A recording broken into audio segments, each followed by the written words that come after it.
కాళేశ్వరంపై హైకోర్టును ఆశ్రయించారు మాజీ సీఎం కేసీఆర్, మాజీ మంత్రి హరీష్ రావు. పిటిషన్లో కాళేశ్వరంపై సీబీఐ విచారణను మెన్షన్ చేశారు పిటిషనర్లు. రేపటి వరకు ఎలాంటి చర్యలు తీసుకోవద్దని కోరారు. దీనిపై విచారణ చేపట్టిన హైకోర్టు ఎంక్వైరీని ఆపాలని ప్రభుత్వాన్ని ఆదేశించలేమని తెలిపింది. చర్యలపై మధ్యంతర ఉత్తర్వులు ఇవ్వలేమని చెప్పింది. విచారణను రేపటికి వాయిదా వేసింది. కాళేశ్వరం కేసును సీబీఐకి ఇస్తామని అసెంబ్లీలో ప్రకటించారు సీఎం రేవంత్.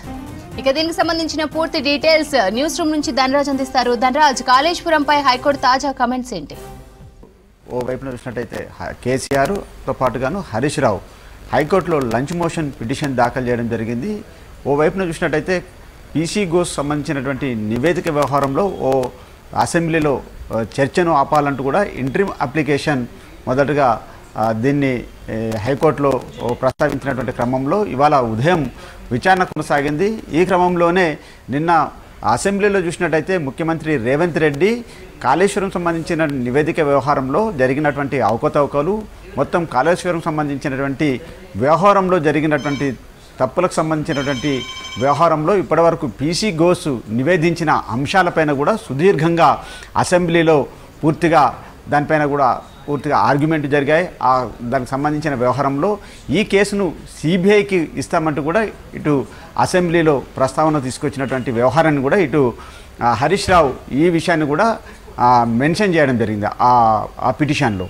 ఎందుకంటే ఒకవేళ ప్రభుత్వము ఈ కాళేశ్వరం సంబంధించిన వ్యవహారంలో, దర్యాప్తుకు సంబంధించిన వ్యవహారంలో సిబిఐకి ఇవ్వాలంటూ కూడా ప్రభుత్వము వెనువెంటనే ఒక జీవోని తీసుకొచ్చే అవకాశం ఉంది. కాబట్టి ఆ దర్యాప్తుకు సంబంధించినటువంటి అంశాలను పూర్తిగా దర్యాప్తు చేయాలనే అంశాలపైన కూడా ఇచ్చేటువంటి నివేదికను కావచ్చు, ప్రభుత్వం తీసుకున్నటువంటి నిర్ణయాన్ని కావచ్చు, ప్రభుత్వం జారీ చేయబోతున్నటువంటి జీవోను ఆపాలంటూ కూడా ఈ విషయాన్ని ఈ ఇంట్రిమ్ అప్లికేషన్లో కూడా మెన్షన్ చేయడం జరిగింది.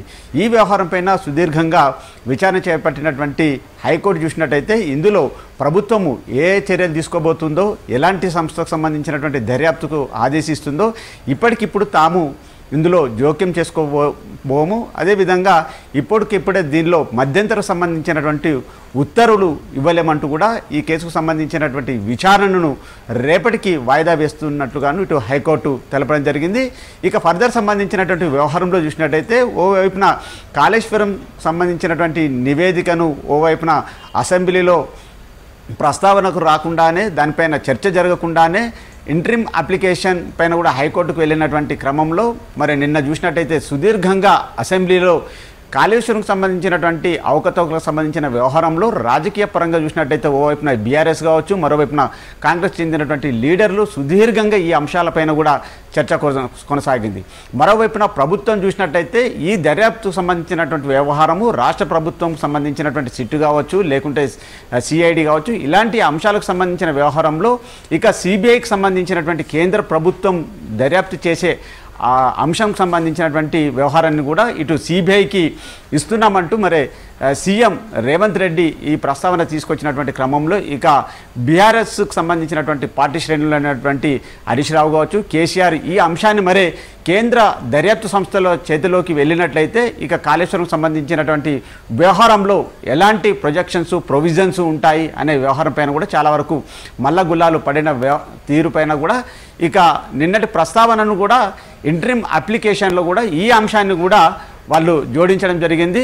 మొత్తం సిబిఐకి సంబంధించినటువంటి వ్యవహారంలో కూడా మరి ప్రభుత్వం తీసుకున్నటువంటి నిర్ణయం మేరకు కూడా దాన్ని కూడా ఆపాలంటూ కూడా ఈ అంశాన్ని వాళ్ళు లేవనెత్తారు.